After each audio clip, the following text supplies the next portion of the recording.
sort of appropriating things, Yeah. samples and that sort of thing. Yeah. I grew up listening to a lot of classic rock and roll. My parents were into that, a bit of disco and whatnot. And growing up, one of the big albums for me was the Beastie Boys' Paul's Boutique.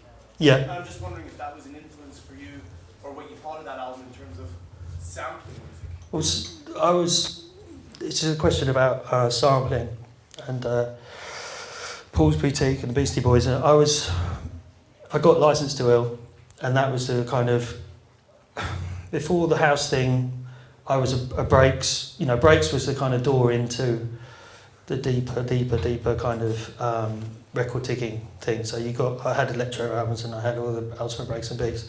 So the Beastie Boys were just a kind of point on that, joining the dots of all these things. So, you know, Brass Monkey, where's that come from? Where's this come from? And anything with samples in, I loved.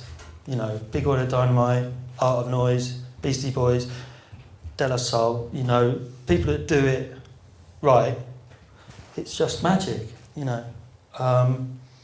So yeah, I kind of, the hip hop thing was, you know, early Marley Marl records, and I used to just do the rounds in Soho, and hip hop was a big part of it before house kind of dug in.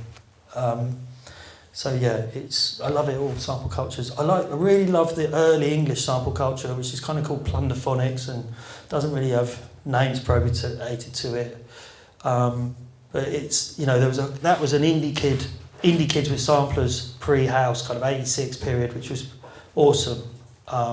And Big Belair records kind of come from that period. JB Orchestra, On a Love Groove is like my favourite sample record. You know, just amazingly well put together. So yeah, samples are all good. Somebody over here was going to show something.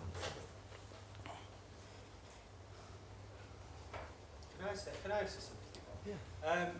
I found it interesting that you mentioned that you've just gone out and bought a bass guitar. You said something about midlife crisis. I bought a bass guitar in December. And I'm 47. There you go. Was it a midlife crisis purchase? I didn't look at it as that, and I were actually really gleefully telling my friends earlier about me buying a bass guitar. It's just got a slight little aftertaste of it. I got a BMX Cruiser as well. That was that's definitely midlife crisis. Yeah, the bass guitar. 24-inch BMX. It was like big boys. I think we ought to put this gentleman's Maeve's mind at rest. It's not a midlife crisis, man. No, you're right. Sorry. Not necessarily. Well, yeah. That and depends how high you play it, I think. It's a one thing of. If it's up there. We're definitely not Marc Kinging. It's one finger, taking it slow. We'll get there.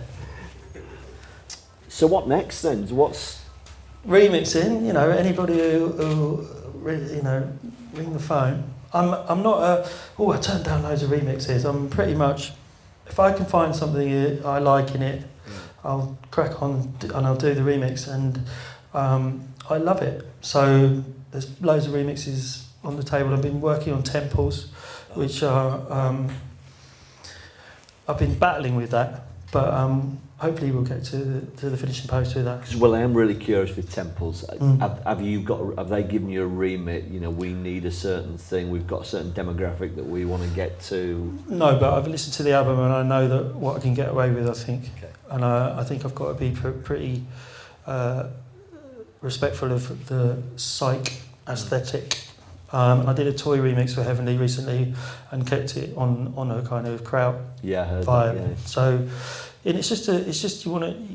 It's tough because you want to get it organic and you don't want to stick a 909 under it. You know, that's not what temples need. So yeah, hopefully I'll wrestle with it some more and we'll get there. But it's a good challenge and it's an amazing band. What about playing live and going and being in a band? It gives me the willies, to be honest. If I'm honest about it, loads of people do it and it's a natural, and I kind of would be bricking it. I'd do it with a load of samplers maybe, and I like the idea of tweaking away with it, maybe some machines that I kind of know are not going to go wrong on me. But it gives me the willies. You're not going to see me up on stage with, I'm a back rowing nerd. I'm not, You could have one of those I think, did Utah Saints have one where it was like a keytar? Yeah. Maybe not.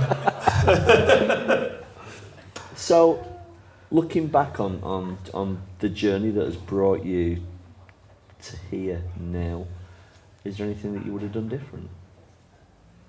No. I'm kind of. I've been a kid in a toy shop all the way through. You know, I really have. And nerding out is.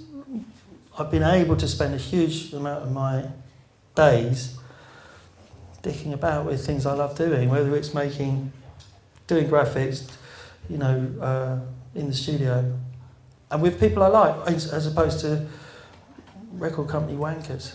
You know, I've weeded those people out when they presented themselves, and you know, and meeting heroes. You know, I've been working with, you know, loads of people that I had on a pedestal. Go on then, tell us. Well, I'm working with Terry Farley at the moment, so I've got an album I'm coercing him into making an album, but we've got loads of singers.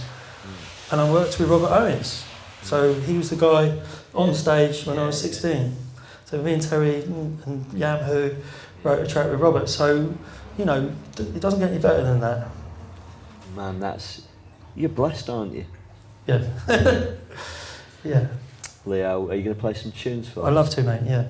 Really good. Thank you so much, Leo Zero.